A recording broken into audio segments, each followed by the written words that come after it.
Merde, ma feuille est tombée. Hello tout le monde! Aujourd'hui, j'ai envie de vous parler d'une dernière étape avant de commencer vraiment les travaux. Mais avant de commencer, j'ai une petite question pour vous. Voilà, étant donné que je crée du contenu pour qu'il soit regardé, pour qu'il plaise, n'hésitez pas à me donner votre avis dans les commentaires sur la durée idéale pour vous d'une vidéo. Si une vingtaine de minutes, c'est OK, ou si vous préférez quelque chose d'un peu plus court, vous avez la parole dans les commentaires. Maintenant, c'est parti pour la vidéo.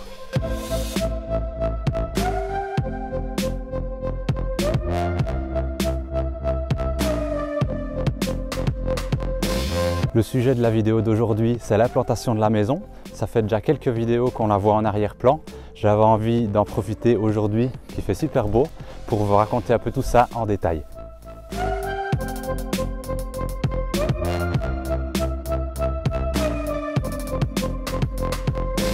L'implantation, c'est donc la première étape du projet sur le terrain qui consiste à matérialiser la future construction, à tracer les futurs murs et angles de la construction sur le terrain. Ça va être aussi le point de départ pour le terrassier, pour lui donner les repères nécessaires pour savoir où commencer ses travaux d'excavation. C'est d'ailleurs une bonne chose d'essayer de faire l'implantation juste avant le début des travaux de terrassement, de manière à ce que rien n'ait le temps de bouger sur le chantier. Alors aujourd'hui, je ne suis pas tout seul sur le terrain, vous le voyez derrière moi. Il y a ma compagne qui fait du bûcheronnage. Coucou. Coucou. On a fait quelques travaux au niveau des arbres qui se trouvaient à l'arrière de la parcelle parce que les travaux de terrassement vont bientôt commencer. Je vous parle de tout ça dans le prochain épisode.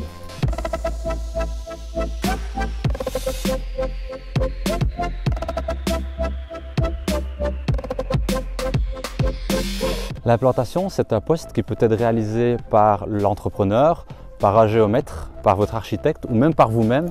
Moi, je l'ai laissé faire à mon entrepreneur. J'ai préféré lui laisser cette responsabilité-là, étant donné que c'est lui qui allait faire les travaux par la suite. Si tout s'était passé exactement comme je le voulais, j'aurais pu vous filmer tout ça. Malheureusement, le jour où c'était prévu de faire l'implantation, il faisait tellement froid qu'on ne savait même pas enfoncer un poteau dans le sol. On a donc dû reporter d'une semaine, mais je n'ai pas su être présent pour la nouvelle date à laquelle l'implantation allait être faite. J'avais tout prévu avec un plan B.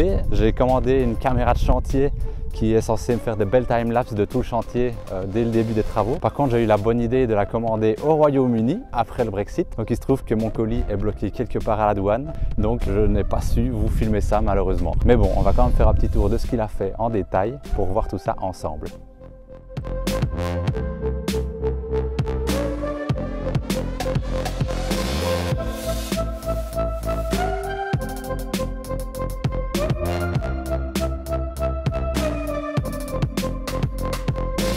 Quand on parle d'implantation, on parle notamment des chaises d'implantation, des clous et des fils. Réaliser une implantation, ça se dit d'ailleurs aussi placer les chaises dans le vocabulaire usuel de la construction. Si c'est un géomètre qui se charge de réaliser l'implantation, il utilisera du matériel haut de gamme.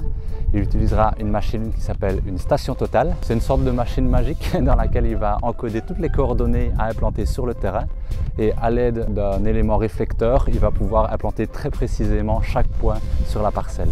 Mais en général, quand un particulier construit une maison, et c'est largement suffisant, la maison sera simplement implantée au décamètre et les niveaux seront placés à l'aide d'une lunette et d'une mire. Ce qui est par contre indispensable pour pouvoir faire l'implantation du bâtiment, c'est que le terrain ait été mesuré et borné par un géomètre. Moi, le terrain ici a été borné avant que je ne l'achète. Il avait déjà 4 points fixes aux 4 coins de la parcelle, dont les coordonnées dans le plan avaient été fixées sur un plan par un géomètre.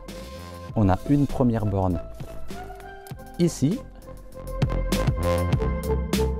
Et on a une deuxième borne qui se cache quelque part ici.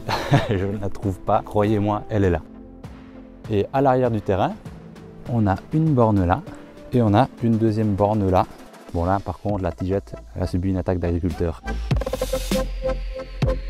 Par contre, le niveau des bornes n'avait pas été relevé, donc j'ai procédé au relevé des niveaux moi-même avec ma compagne. J'ai bricolé une sorte de mire faite maison et avec un niveau laser de bricoleur, on a simplement reporté de point en point les niveaux et c'est comme ça qu'on a pu obtenir tous les niveaux sur le terrain.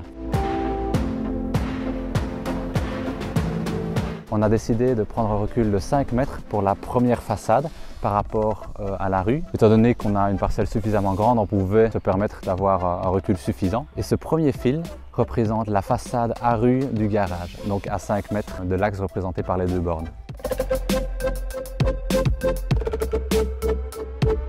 Je me trouve maintenant de l'autre côté de la parcelle et ce fil-ci représente la limite arrière du volume du garage qui se situe donc directement à la limite de la parcelle. C'est d'ailleurs cette limite de parcelle qui nous a imposé une certaine contrainte en termes d'écart entre la façade et la limite, parce que dans mon garage j'ai une fenêtre qui a une vue directe sur le terrain d'à côté, et dans le code civil belge il y a une règle qui impose de garder minimum 1,90 m entre une vue directe et une parcelle voisine. Donc on a fait en sorte d'implanter la maison sur le terrain pour respecter cette distance minimale, et ça nous permettait en plus de l'autre côté d'avoir une largeur suffisante pour pouvoir faire passer des véhicules. Ça peut toujours être utile si jamais on doit faire des travaux plus tard. Et le rectangle qu'on voit maintenant, qui est formé des 4 coins, le premier ici devant, le deuxième là, le troisième là dans le coin et le quatrième là, ça forme le volume principal de la maison. Les volumes secondaires de la maison n'ont pas été dématérialisés à l'aide de fils parce que c'est pas nécessaire et ça viendrait plus créer de complications pour le terrassier qui aurait plus d'éléments à prendre en compte avec ses machines.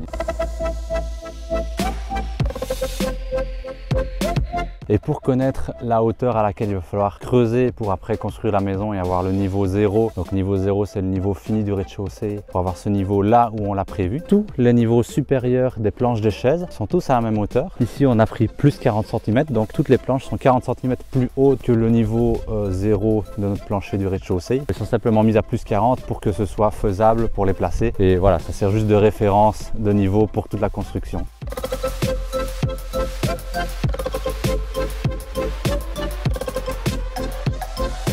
Une chose importante à savoir pour l'implantation, c'est qu'on ne fait pas nécessairement toujours ce qu'on veut.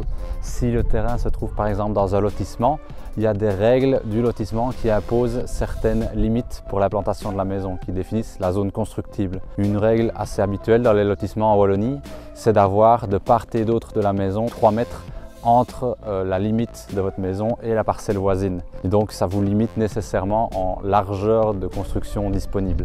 Nous ici on a eu la chance que ce terrain n'était pas dans un lotissement, donc on a pu s'implanter relativement librement. Il n'y avait pas non plus d'autres règles au niveau de la commune qui nous ont imposé certaines limites au niveau de l'implantation.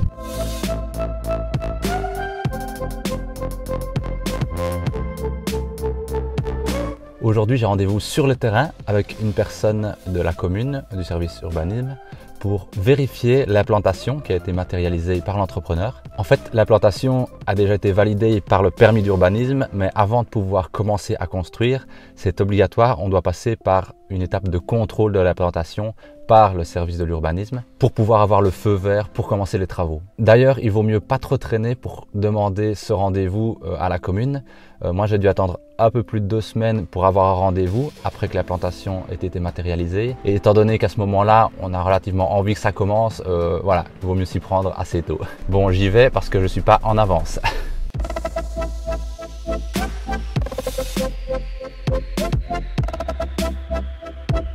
En plus de vérifier les niveaux des différents coins de la construction et les longueurs des différentes façades, il faut aussi vérifier les diagonales. Comme ça, vous êtes sûr que les angles formés par les différentes façades font tous bien 90 degrés.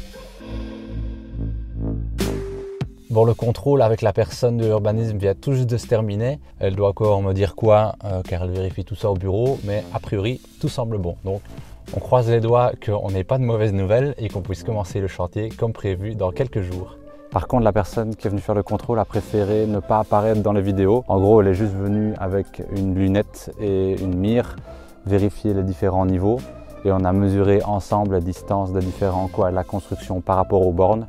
Et voilà. Du coup, dans le prochain épisode du journal de chantier, ça va devenir plus passionnant. On va enfin pouvoir faire l'ouverture du chantier et commencer les terrassements. Du coup, j'espère vous voir au rendez-vous. N'hésitez pas à vous abonner à ma chaîne YouTube si le contenu vous plaît. Moi, ça m'aide à gagner en visibilité. Vous pouvez aussi me suivre sur mes réseaux sociaux. Les liens sont disponibles en description. Prenez soin de vous et je vous dis à bientôt pour le prochain épisode. Bon, et maintenant, on va un petit peu aller des Florines qui galèrent avec les bois derrière. Salut!